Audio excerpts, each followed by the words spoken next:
오늘 요한복음입니다. 오늘 본문 말씀은 사도 요한에 따르면은 예수님의 최후의 공적 가르침입니다. 이후에 예수님께서는 최후의 만찬 석상에서 제자들에게 사적으로 가르치신 적이 있고, 또 빌라도 법정 앞에서 예수님께서 변론을 하신 적도 있으시지만, 많은 군중들 앞에서의 가르침은 오늘 본문이 마지막입니다. 50절에 이런 말씀이 있습니다.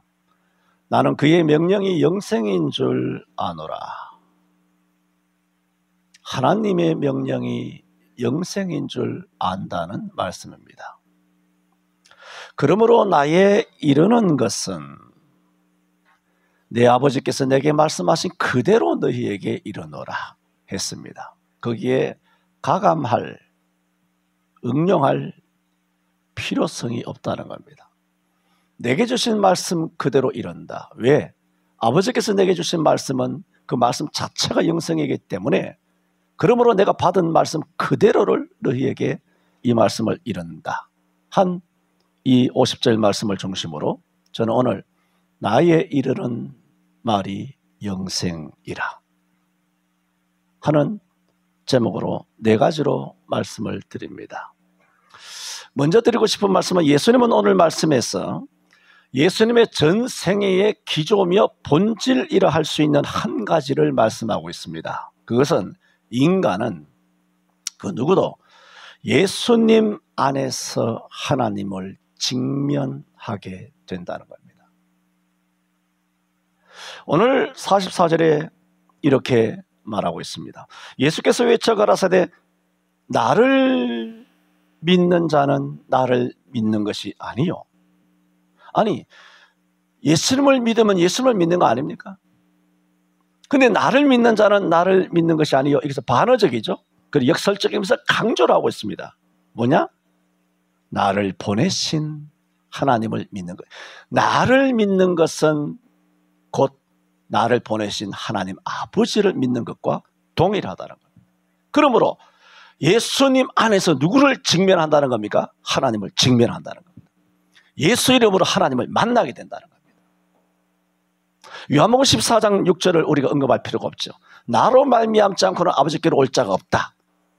예수님을 통해서만 하나님을 직면, 만날 수 있습니다. 예수님을 통해서만 예수님 이름으로 기도하옵나이다 했을 때 기도가 상달됩니다. 그 어떤 식으로 금식으로 기도로 되는 것이 아니라 예수 이름으로 당도되는 겁니다. 능력으로 목사로 직분으로 당도되는 것이 아니라 예수 이름으로 기도하면 당도가 됩니다. 그러므로 누구든지 주의 이름을 부르면 구원을 얻는다는 주의 이름이지, 세상적인 화려하고 유명하고 지지하고 능력이 있어 보이는 그런 것들로 인하여 하나님 앞에 갈 수 있는 기도나 인간은 아무도 없습니다. 오직 예수님께서는 오늘 44절에도 말씀하시고 45절에도 나를 보는 자는 뭐라고? 나를 보내신 이를 보는 것이다. 날 본 자는 아버지를 보았다는 겁니다. 내 안에서 하나님 아버지를 직면한다, 만날 수 있다는 겁니다. 예수님에 관해서 이보다 중요한 것은 없습니다. 예수님만이 유일한 중보자입니다. 디모데후서 2장 4절에도 말한 것처럼 하나님과 사람 사이의 중보는 한 분이시니 곧 그리스도 주시니라고 그랬어요. 중보기도 하지 마세요. 여러분은 중보자가 아니에요. 먼 놈의 교회마다 전국에 중보기도 한다고 쓰레기 같은 이런 것들 하나하나 켜켜이 쌓여가지고 교회가 개망한 거예요. 여러분이 무슨 중보자입니까? 어디 뭐 소설같이 한국교회를 태풍같이 휩쓸고 지나간 중보기도 운동.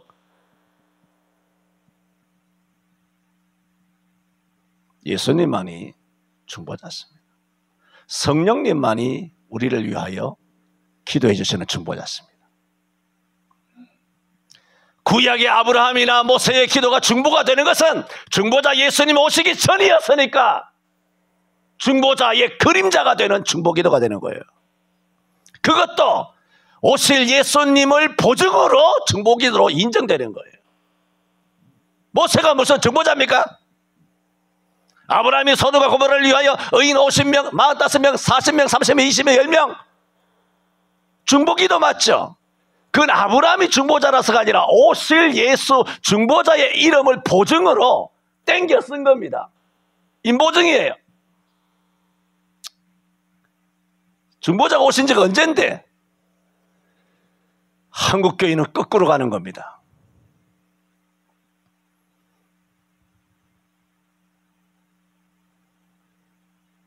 성경은 단호하게 말합니다. 나를 믿는 자는 나를 믿는 것이 아니요 내 아버지를 믿는 것이다. 나를 본 자는 나를 보는 것이 아니라 내 아버지를 보는 것이다. 예수가 누구란 말입니까? 중보자라는 거예요. 야, 너희들 목사를 보면 하나님을 보는 거냐? 아무개 권사가 중보기도 하면 당신을 보면 하나님을 보냐 말입니다. 당신이 메시아야, 중보자야.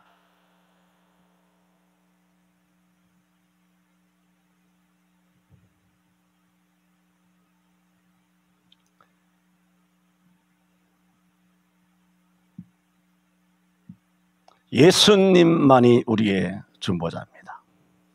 그래서 예수님은 오늘 말씀에서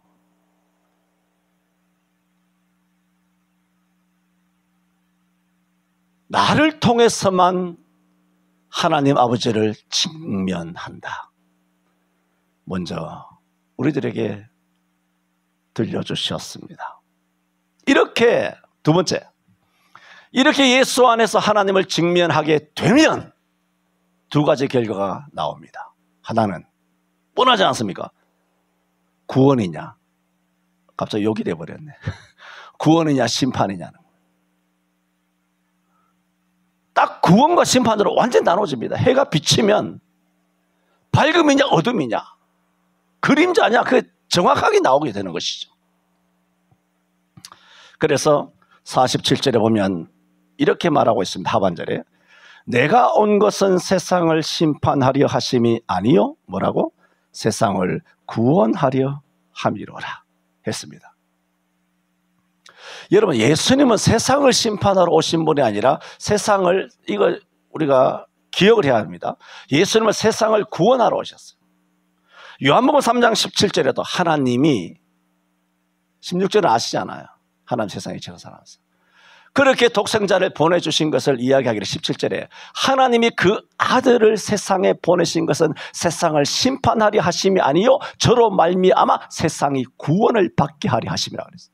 왜 요한복음 3장 16절에 하나님이 세상을 이처럼 사랑하사 독생자를 주셨느냐? 이는 저를 믿는 자마다 멸망치 않고 다 영생을 얻게 하려 하심인데, 이렇게 그 아들을 보내주신 이유를 말하기를 하나님이 그 아들을 세상에 보내신 것은 세상을 뭐라고? 심판하려 하심이 아니요 저로 말미암아 세상이 구원을 받게 하려 하심이라. 그러므로 예수님이 이 땅에 오신 목적은 세상이 구원을 받도록 하시기 위하심이지 심판하시기 위함이 아니고, 오늘 47절에도 예수님이 친히 하시는 말씀이 내가 온 것은 세상을 심판하려 함이 아니요 세상을 구원하려 함이로라. 이렇게 예수께서 이 땅에 오신 그 중요한 목적인 세상 구원이라고 하는 것은 사복음서뿐만 아니라 성경 전체에서 핵심적인 원리예요. 그러므로 하나님께서 당신의 자녀를 이 땅에 보내신 것은 뭔가요? 사랑이죠. 진노가 아닙니다. 그래서 하나님이 세상을 이처럼 사랑하사 독생자를 주신 거예요. 우리를 구원하시기 위하여 예수님을 이 땅에 보내신 것은 하나님의 진노가 아니에요. 심판하시기 위하여 보내신 것이 아니라 사랑으로 보내셨고, 사랑의 목적이 뭐냐? 구원이에요. 그런데 지금 말씀드리고자 하는 것은 이렇게 예수 그리스도 안에서 하나님을 직면하게 되면 결과가 하나님께서 사랑으로 우리를 세상을 구원하기 위하여 구원만 주시는 것이 아니라 두 가지가 직면돼요. 구원이 되면 구원이고, 구원이 안 되면 그거는 심판이라는 거예요. 실제 목적은 구원인데, 그렇잖아요. 성경은 실제 목적은 구원에 있어요. 그런데 이걸 안 믿으면 심판인 거예요. 심판하시기 위해 오신 게 아니라 구원하러 오셨는데, 근데 예수를 안 믿으면 심판이 된다는 거예요.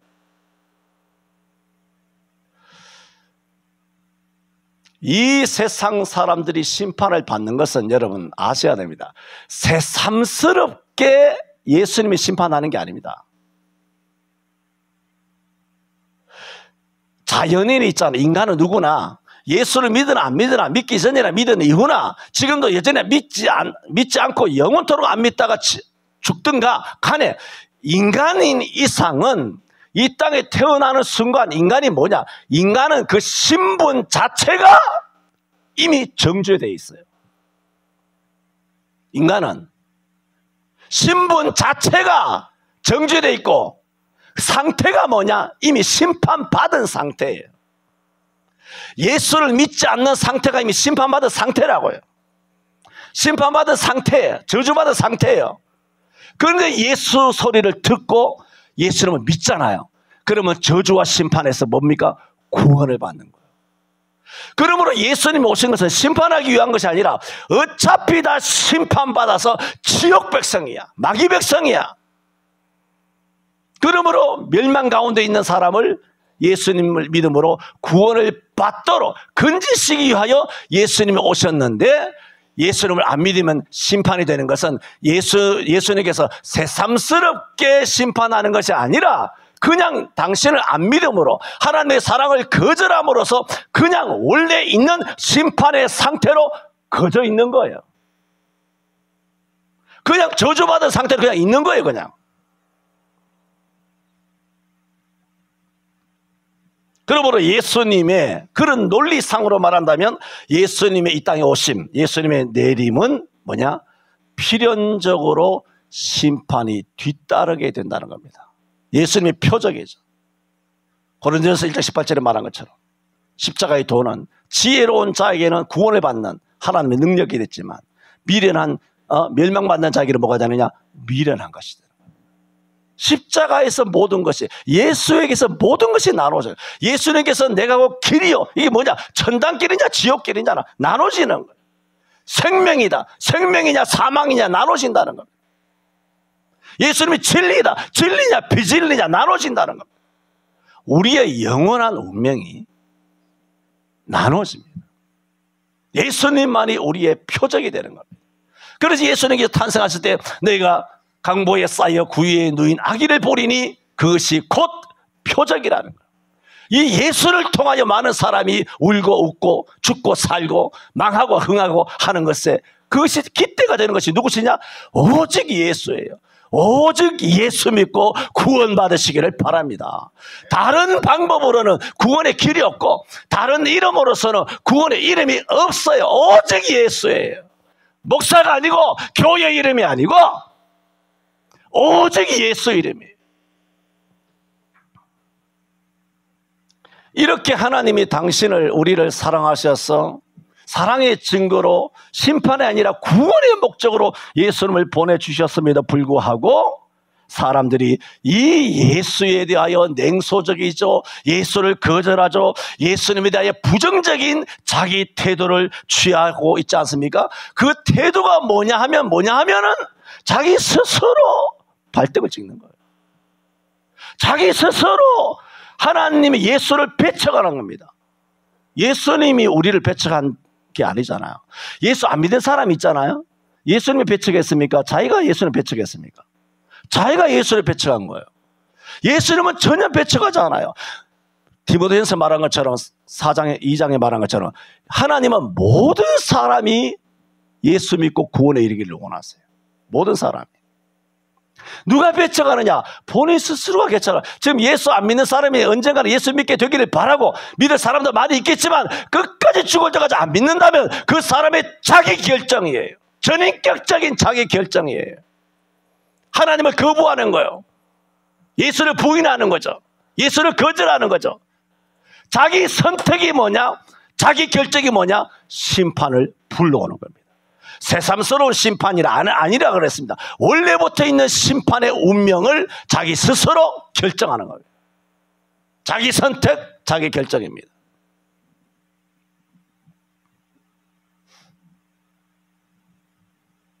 그러므로 하나님을 예수 그리스도 안에서 직면하게 되면 두 가지 길이 있다 그랬습니다. 두 가지가 나타난다 그랬어요.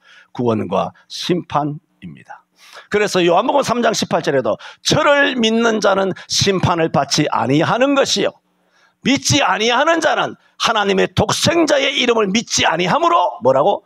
벌써 심판을 받은 것이라 그랬어요.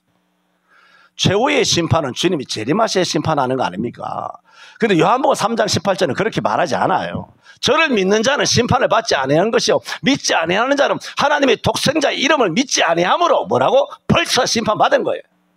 안 믿는 순간, 예수를 배척하는 순간, 영원토록 죽을 때까지 예수 안 믿으면 이미 심판받은 거예요. 이 땅에서. 그 다음에 주님이 오시면 마지막에 종말론적인 영원한 심판을 받게 되겠죠.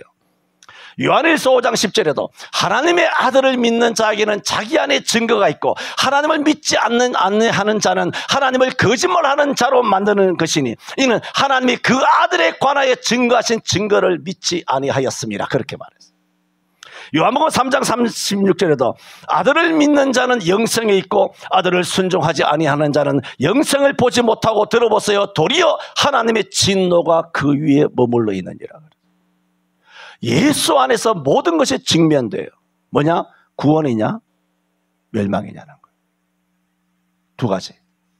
영생이냐 영벌이냐 나눠집니다. 그래서 예수님께서는 내가 온 것은 세상을 심판하려 하심이 아니요 세상을 구원하려고 왔다. 이 목적이라는 거예요. 그런데 이 예수를 거절해요. 그러면 그냥 심판의 상태로 그 상태에서 구원을 못 받는 거예요. 우리도 원래 심판의 상태인데 이 심판의 상태에서부터 풀려서 우리가 건짐을 받는 거예요. 그런데 예수를 부인하면 물 건너 생명줄을 던졌는데 그 생명줄을 안 받아. 안 받고 나 이대로 살래. 그래서 물이 떠내려가서 영원한 지옥불에 흘러 들어가는 것입니다.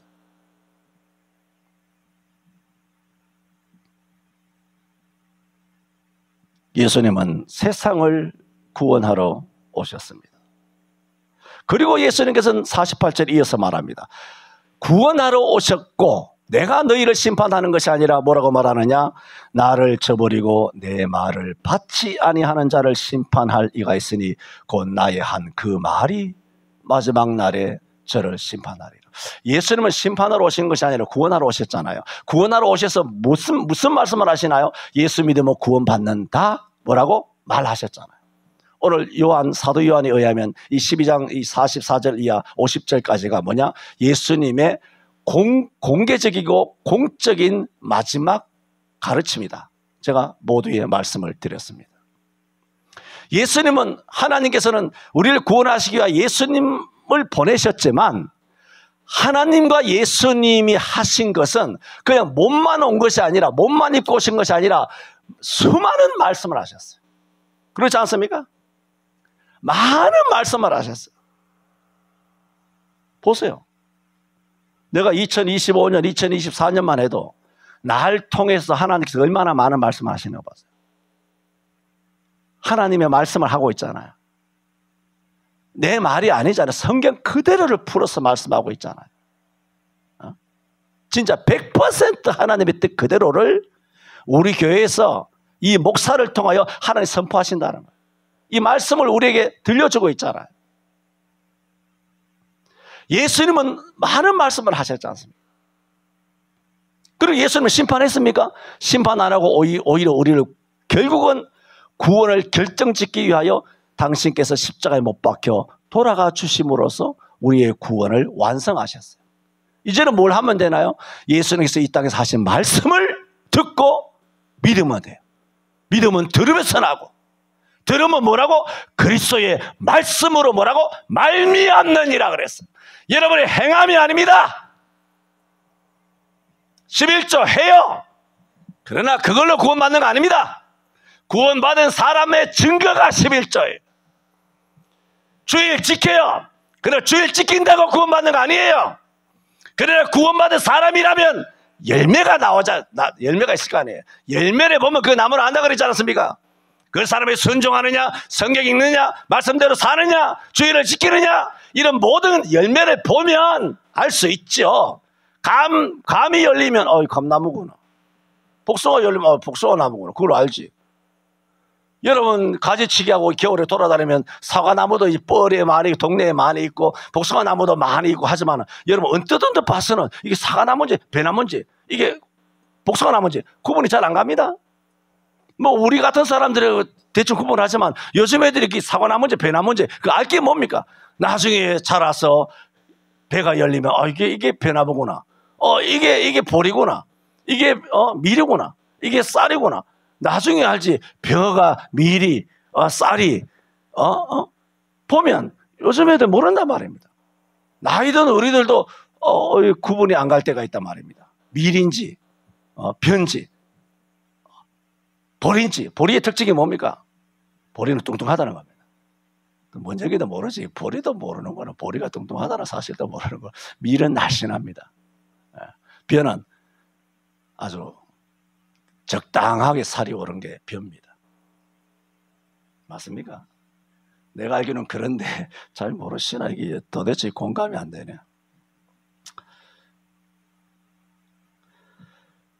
그래서 세 번째 말씀드리는 것은 주님께서 심판하시는 것이 아니라 주님은 말씀을 다 이루셨어요. 말씀을 다 주셨어요. 그리고는 주님은 승천하셨죠. 이제는 승천하신 주님께서 하신 말씀을 믿으면 구원을 받고 안 믿으면 뭐냐? 이 땅에서 하신 말씀이 심판하는 거예요. 저와 여러분을. 우리는 물론 심판이 없지만 이 전 인류 70억 80억 인류가 어떻게 천당 가느냐 지옥 가느냐 그 기준이 뭐냐? 예수님께서 이 땅에 하신 그 말씀이 기준이 된다. 그 말씀이에요. 그래서 48절에 나를 저버리고 내 말을 받지 아니하는 자를 심판할 이가 있으니 뭐라고? 곧 내가 한 그 말이 나의 한 그 말이 마지막 날에 저를 심판하리라 했습니다. 위대한 진리입니다. 저와 여러분을 살리는 것은 구원에 이르게 하는 것은 영생에 이르게 하는 것은 하나님을 아버지로 믿게 한 것은 우리로 하여금 저 천당에 가게 하는 것은 뭐냐? 말씀이에요. 예수 믿기 때문에 그 예수 믿는 것이 말씀이라니까. 예수님께서 말했잖아요. 날 믿어야 구원받 내가 부활의 생명이라고. 나로 말미암아 아버지가 못 온다고. 그러므로 말씀 믿는 것이 바로 예수님이 하신 위대한 말씀인 것입니다. 만약에 이 땅에서 예수님을 믿지 않으면 그들은 나중에 심판을 받게 되는데 무엇에 의해서 심판을 받느냐? 예수님이 하신 그 말씀이 심판을 합니다. 그래서 이 말씀이 그들을 고발하는 증인이 되는 겁니다. 저는 세 번째까지 말씀을 드리면서 우리는 예수님을 보는 것은 나를 보는 것이 아니라 하나님을 보는 것이다. 날 만나는 것은 나를 보내신 이를 만나는 것이다 하시는 말씀을 통하여 우리는 오직 예수 그리스도를 통해서만 유일한 중보자이신 예수를 통해서만 하나님께 나아간다. 예수를 통해서만 하나님을 직면하게 된다. 이런 하나님을 직면하게 되면 두 가지로 나눠진다. 운명의 길이 구원이냐 심판이냐로 나눠진다. 그것을 심판하시기 위해서 심판하시기 때문에 심판을 받는 것이 아니라 자기 스스로 구원의 동아줄을 자기 스스로 잘라버리는 것이다. 저주와 심판의 상태를 자기 선택 자기 결정한 것이다. 그럼 무엇이 우리를 심판할 것이냐? 예수님께서 이 땅에서 하신 내 말이 마지막 날에 너희를 심판한다. 말씀이 구원하고 말씀이 심판하신다 말씀을 드렸습니다. 그런데 똑같은 논리죠. 그러므로 이 말씀이 뭡니까? 이 말씀이 안 들으면 심판이죠.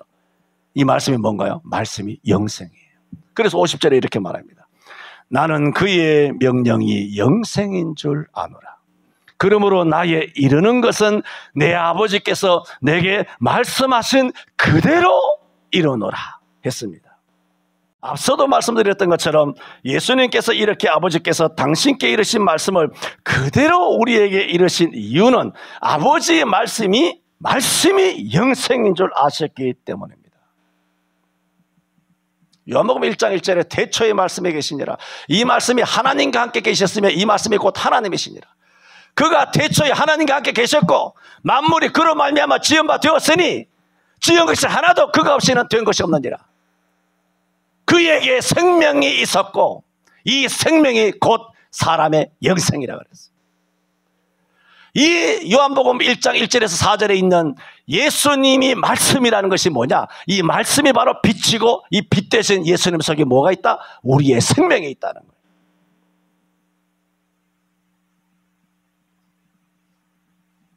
그러므로 그리스도의 이 땅에서 하신 말씀이 뭐냐? 생명이에요. 요거 성경이 이게 생명이고 이게 영생이고 이게 구원이에요. 여러분 성경은 절대적이에요.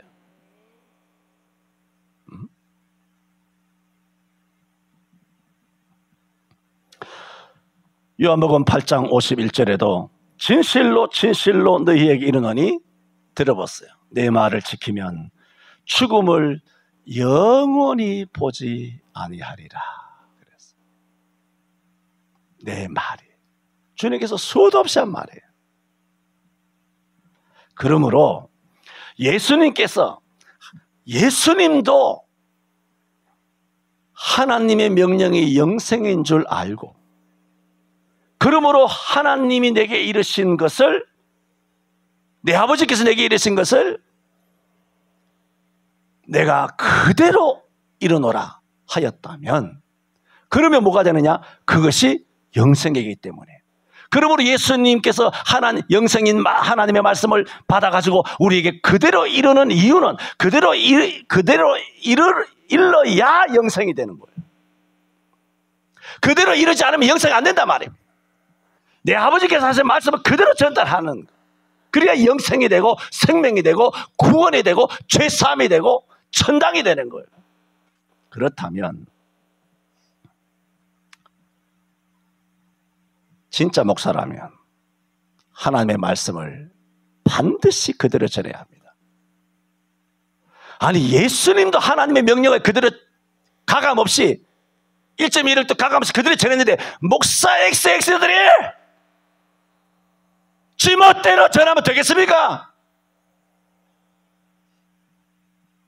미친 거 아닙니까? 뭐 이혼해도 괜찮아. 이런 거 뭐 수도 없이 하겠고 뭐. 요즘 시대가 어떻고 저떻고 막. 야, 정말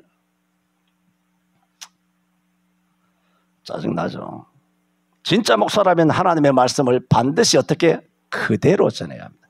그대로. 네 생각대로 말고. 고린도서 10장 5절 여러분 최초로 암송케 한 말씀이지 않습니까? 모든 이론을 파하며 하나님 아는 것을 대적하여 높아. 하나님 안다고 우쭐대고 성경적 배웠다고 지가 목사니 장로니 능력 있니 유명하니 뭐 부흥을 시켰느니 뭐 뜻 이런 지랄 발광을 하면서 하나님 아는 것에 대하여 높아진 모든 것을 다 파야 돼요.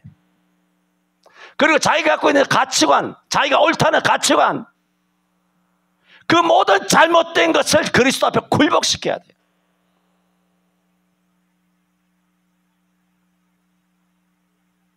자주 말씀드리지 않습니까? 이 목사가 강단에서 외친 이 말씀이 성경 해석에 있어서 잘못됐다면 말씀을 들을 필요가 없어요. 그런데 하나님의 말씀을 그대로 외치는 이상에는 안 들으면 당신은 그 상태로 있는 거야. 저주받은 상태로 있는 거야. 생명의 동화줄을 끊는 거야.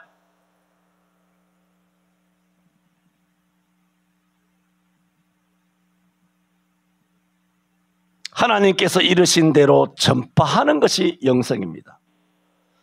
그러므로 진짜 목사로서 하나님이 이르신 말씀 그대로 전파하게 되면 예배 시간에 전해지는 말씀은 영생이 됩니다. 이 앞에 단서가 너무너무 중요합니다. 이렇게 하는 목사가 거의 없잖아요.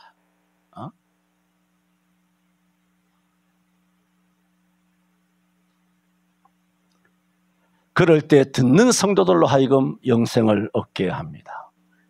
하나님의 말씀이 예배 중 설교를 통하여 정말 제대로만 선포된다면 그 설교는 영생입니다. 저는 오늘 나에 이르는 말이 영생이라 하는 말씀을 드렸습니다. 이상으로 그리스도의 공중 전도는 막을 내립니다. 공중. 예수님의 자기 계시가 완료되고 사적으로 최후 만찬 석상에서 제자들을 상대로 한 계시가 있은 이후에 예수님은 십자가에 달리게 됩니다. 이 공중 전도의 시작은 세례 요한입니다. 세례 요한에게서 시작된 이 공중 전도가 예수님의 마지막 공중 가르침으로 끝을 맺게 되는데 그 결과 유대인들이 예수님이 하신 말씀을 다 거부해 버립니다. 하나님의 말씀을 거부함으로써 하나님의 구원을 외면함으로써 유대의 역사는 그 결말이 처참하게 망하게 됩니다. 하나님의 말씀은 구원입니다. 그러나 그것을 거부하면 멸망입니다. 우리는 오직 목사의 목회 방침, 정부 시책, 쓰레기 정신, 시대 정신 따위가 아니라 왜 하나님 말씀이 있는데 하나님 말씀대로 생각하고 하나님 말씀대로 판단하고 하나님 말씀대로 행동하지 않는지. 행동 못하지. 그러면 죄를 깨닫고 회개해야 되지. 계속 지가 맞다고 옳다고 주장하고 고집을 부리면 예수가 틀렸다는 거야? 하나님 말씀은 틀렸다는 거야 그러면? 네가 옳고 예수가 그러다는 거야? 이것은 목사가 전한 하나님의 말씀 해석이 증거가 하나님의 정확한 말씀이라는 뭐라고? 전제일 때 당신이 옳고 예수가 그런 것이 되게 되므로 당신은 여전히 저주와 심판의 상태 그대로 자기 결정 자기가 판단한 것입니다. 믿음은 들음에서 나고 들음은 그리스도의 말씀으로 말미암습니다. 누구든지 이 주의 이름을 부르면 구원을 받습니다. 나로 말미암지 않고는 아버지께로 올 자가 없다. 나를 본 자는 내 아버지를 본 것이다. 내 말을 듣는 것은 내 아버지의 말을 듣는 것이다. 그러니까 예수님은 아버지께서 내게 주신 그 말씀이 영생인 줄 알기 때문에 예수님은 절대 예수님도 가감 안 했어요. 이 목사들아. 뭐 이런 인간들이 다 있어요. 전능하신 하나님은 예수님도 절대로 가감 안 했다고. 내 아버지께서 내게 말씀하신 그대로 이르노라. 오늘 저는 나의 이르는 말이 영생이라 하는 말씀을 드렸습니다. 기도합니다. 주님, 우리들에게 말씀을 주셔서 감사합니다. 우리나라에 복을 주셔서 손에 성경을 2권 3권씩 그렇게 가지며 살아갈 수 있게 하여 주시니 감사합니다. 그러므로 많이 준 자에게서 많은 것을 찾는다 하여 싸우니 주여, 우리가 주야로 주의 말씀을 묵상함으로 복 있는 사람이 되어서 시절을 쫓아 과실을 맺으며 그 잎사귀가 마르지 않는 신앙도 감사도 기쁨도 믿음도 열정도 마르지 아니하는 그런 삶을 살아가게 하여 주옵소서. 주님, 한국교회 강단에서 오직 하나님이 말씀하신 그 말씀 그대로 예수님처럼 가감없이 이루고 선포하고 설교라는 방식으로 전달되게 하여 주옵소서. 그럴 때 온 성도들에게 생명과 구원과 영생이 이룰 줄로 믿사오니 주여, 강단을 치료하시고 교회마다 강단을 고쳐 주옵소서. 예수님 이름으로 기도하옵나이다. 아멘.